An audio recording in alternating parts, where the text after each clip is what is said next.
Hello everyone and welcome to FPL Rex. So this is a new channel. And so basically, this is my first video. A little history about me is that last season I had I reached overall rank at my peak at 427 at my peak. That was my best rank last season. Then I had some exams, so I had to take my focus off FPL, couldn't do any transfers, and my rank slipped to 14k overall at the end of the last season. So yeah, and so I'm hoping that if I could sustain this kind of under 500 rank, so I'm aiming for a rank under 500 or 1k this year, and I hope that I could do it really. So yeah, giving back to this FPL community, making this video. So yeah, this is my actually my FPL team, and I've changed quite a lot since the FPL season came out, and it's been tough because you never know what you're gonna do in FPL after a few days. Your mind changes. So yeah, this is I think my fourth draft. So this I think though is one of the best drafts right now. So I'm playing, as you can see, all I can see is I'm playing 4-4-2 over here. Not wasting time, I'm gonna just get into my team here. So 4-4-2. So this most of them I'm playing 4-4-2 right now in this meta, and with three now I'm playing the Anguiz I will play as a mid. So the strategy over here, let's go with some strategy. So starting with goalkeepers, let's move on to the transfers page. So I needed a 4.5 goalkeeper. So my theory always has been that never invest too much in goalkeepers, because even 4.5 like Matt Ryan and McCarthy can get you the save points if they bottle up this clean sheet. But yeah, Southampton, the main thing about Southampton is that they have been really improved after the lockdown. So I'm hoping they can keep this momentum, and this is all. So yeah, and moreover with Kyle Walker-Peters coming in from Spurs at Southampton, I'm hoping that it will strengthen the Southampton defense a bit. So if they can just capitalize on the momentum where they left off last season, Southampton can be good, and McCarthy can be a good source of points. And moreover, Southampton have quite really good fixes. Crystal Palace away, Tottenham home. Okay, this is not really bad, but yeah, Burnley lack that aggressiveness up front, and West Bromwich a relegation, a team that just promoted. So yeah, great run of fixes for McCarthy over here. And then moving on, we have Saliba. So William Saliba in the defense. Of course, I'm not going for a rotation goalkeeper. I'm just more of a set and forget. Set and forget for the goalkeepers. Give it to 4.5. No need to spend your 0.5 over something you're gonna have a headache over. So I don't want a headache in my goalkeeper rotations, because let's all be honest, the rotations generally do not work in your favor, because the fixtures look tempting. But yeah, FPL is Premier League is a very dicey situation. It might never work out in your hand. So yeah, there's Burden. Then in the defense, I've gone for Saliba in my 4.5 defender.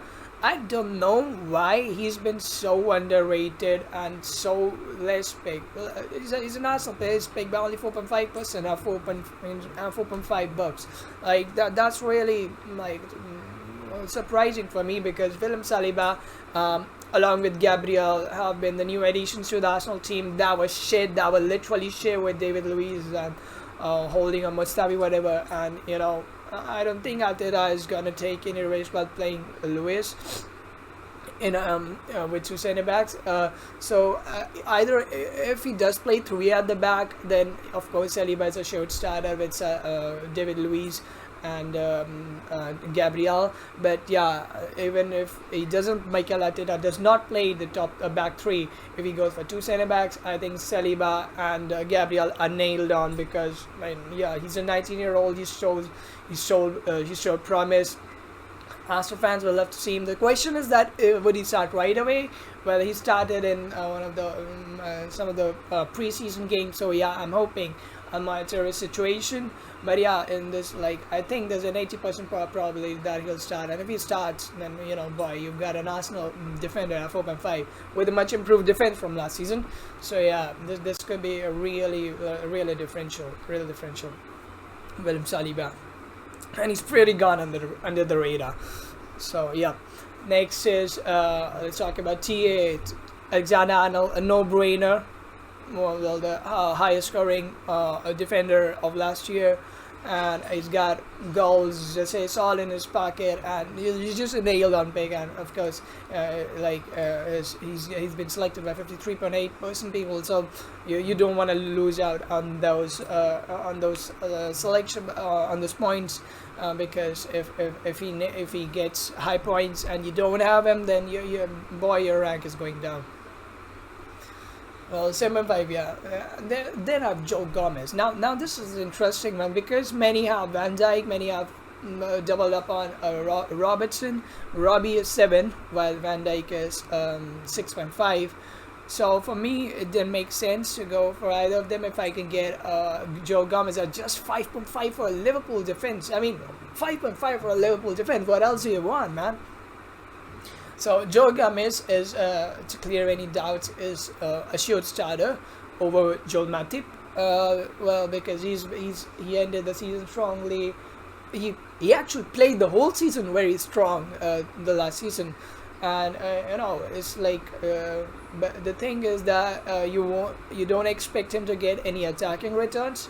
So that might be a concern to some of you, but at 5.5 you're getting no attacking returns, but yeah, you're getting nailed on clean sheets. I mean, Liverpool fixtures are not so bad either. They face Leeds and Chelsea, Arsenal, Aston Villa, Everton, Sheffield United, and West Ham, and the Liverpool. They're the winners of the Champions League. They're the champions, man.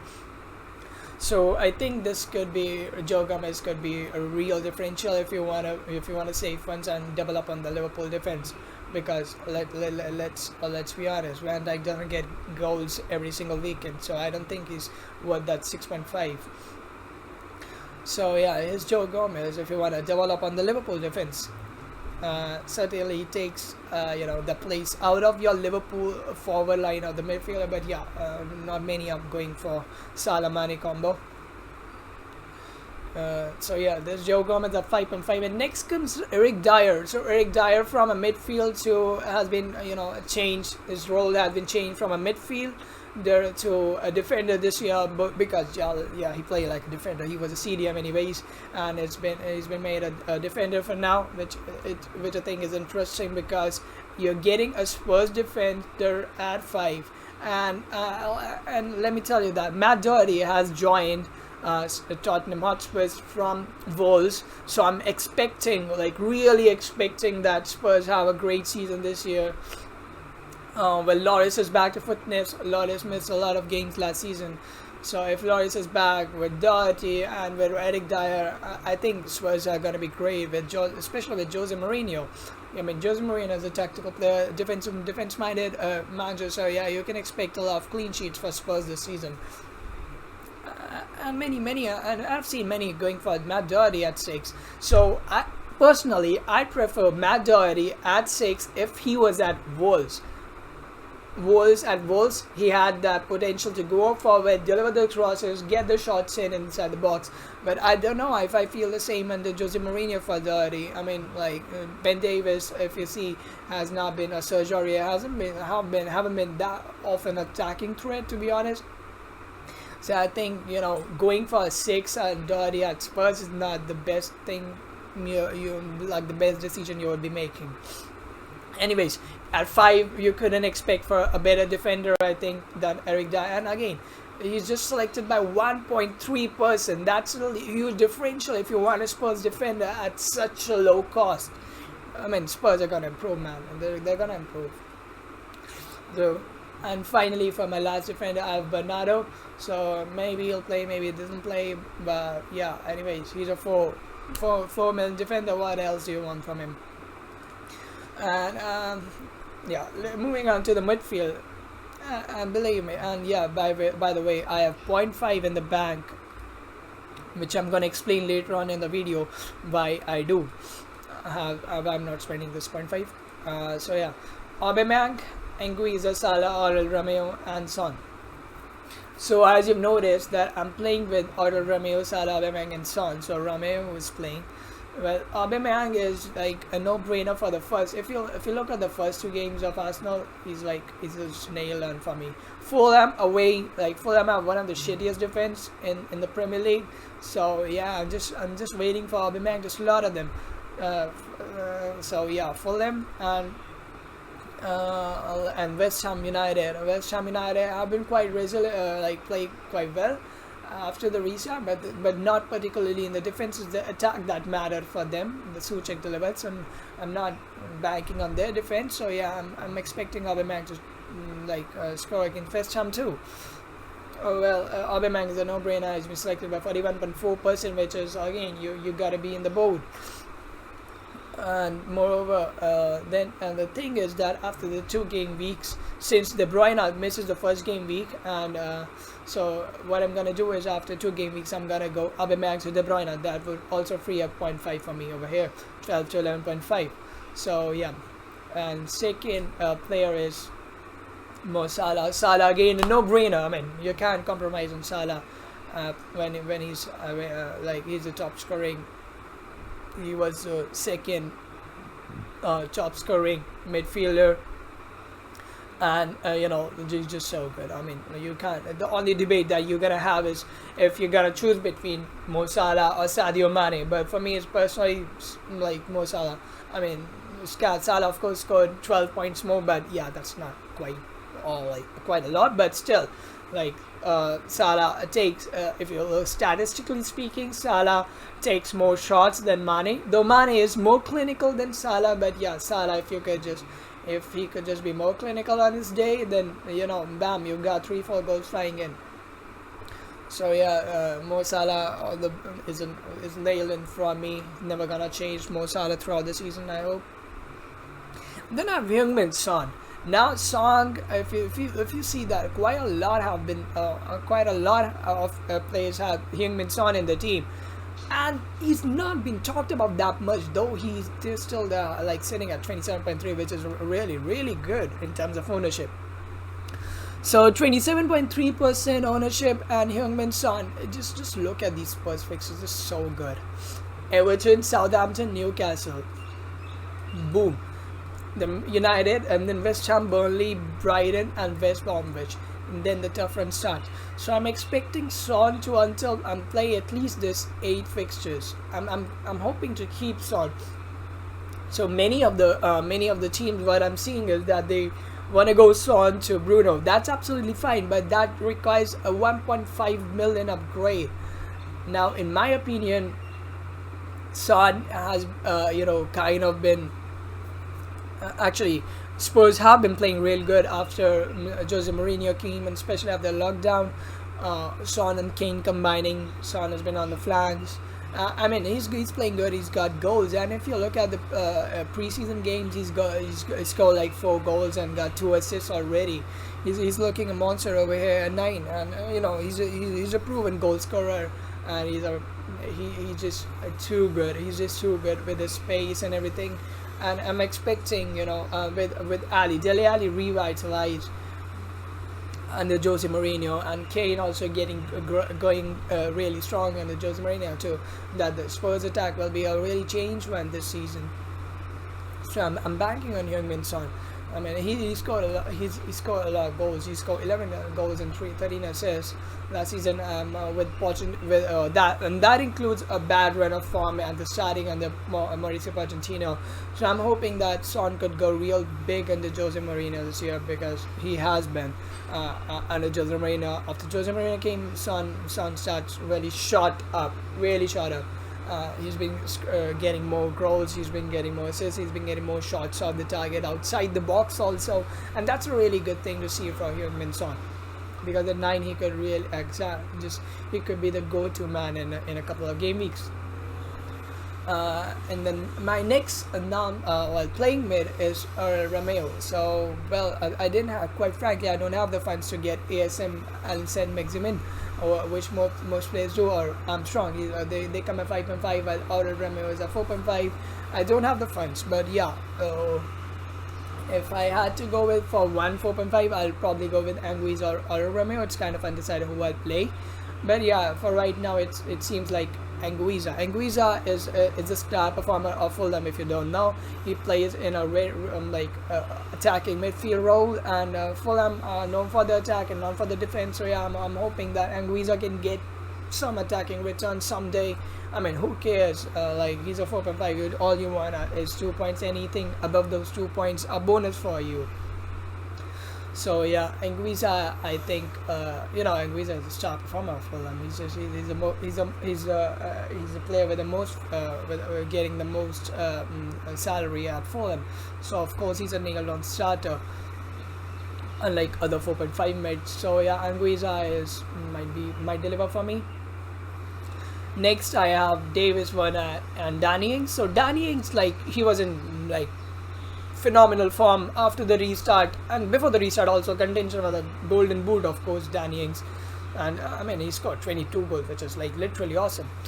He's owned by 25.9% people, again a very high ownership, but yeah, he justifies that price tag of 8.5. So really, what I'm gonna do is, after one game week, I'm gonna go Danny Ings to Anthony Martial. So Martial doesn't play the first game week. Manchester United have a blank first game week, so I'm gonna go Danny Ings to Martial after first game week. So I'll need 0.5, and hence you can see the 0.5 in the back. So I need 8.5 to 9 Martial. So yeah.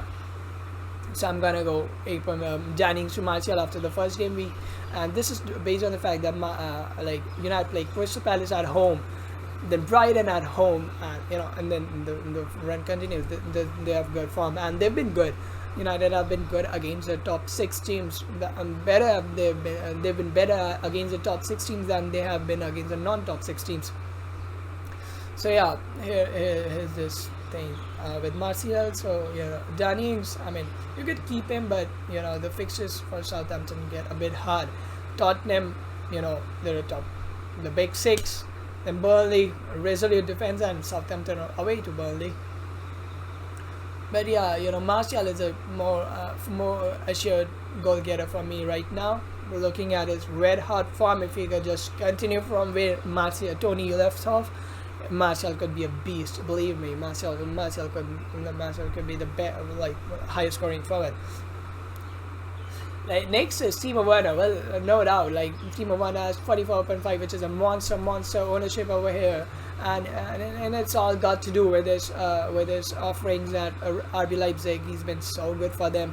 He played for the German national team. He scored a goal against Spain, the all crucial goal. So yeah, he's a clinical finisher. Gets in the box quite a lot, and believe me, Chelsea have been just revitalized this season. They have Hakim Ziyech, they have Kai Havertz, they have Timo Werner, they have Thiago Silva. So man, Frank Lampard is going an all-out attack this season. So no wonder Timo Werner could end up being the top scoring player in the whole FPL this season. He's a proven finisher. So yeah, Timo Werner, he could be a bargain at 9.5. Of course, most of you have him. So yeah, Timo Werner is a nailed-on starter. He's gonna start games. He's gonna get you goals, back of goals. Moving on to Davis.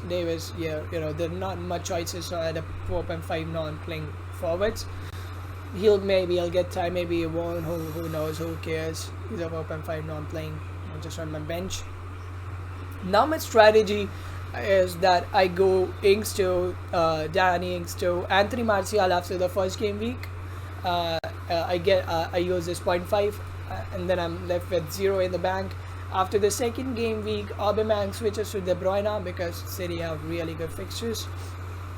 They have Leeds. They have Leicester, the Leeds, and Arsenal, West Ham until that tough run. But yeah, Man City, boy, you're talking about Man City. Well, Messi's not coming into Man City, so yeah. Refrain. The City fans, this is as good as your team gets, but yeah, City have been in phenomenal form, so yeah, De Bruyne is a no-brainer. And if you look at the ownership, 35% have him. So yeah, most of the people are just benching him for the first game week and then gonna go for him just automatically in the second game week, which is again Wolves, which is gonna be tough, mind me, because Wolves and against Man City have performed really good last season. So yeah, this is it. This is my team. So yeah, Dan Ings to Martial in the first game week, Aubameyang to De Bruyne in the second game week. Now I get again this 0.5 in the bank. Now I know there's gonna be a lot of price changes, but what I'm gonna do is now I have to choose between, now since in the third game week I have 0.5 in the bank. Now I have to make a crucial decision. Do I switch on Oriol Romeu to Souček, or do I switch on Bernardo, upgrade Bernardo to a 4.5 playing defender? Because if you see that Oriol Romeu is in my playing 11. Now I don't want him in my playing 11. I want someone like Souček, but Souček doesn't make the cut because if you look at Souček, Souček's fixtures, they're just so bad. They're just so bad. Especially from the third game week when I buy him. Yeah. So yeah, well, he's got facing Wolves, then Leicester away. Wolves. Well, let's be honest, Leicester have a shitty defense from the last season.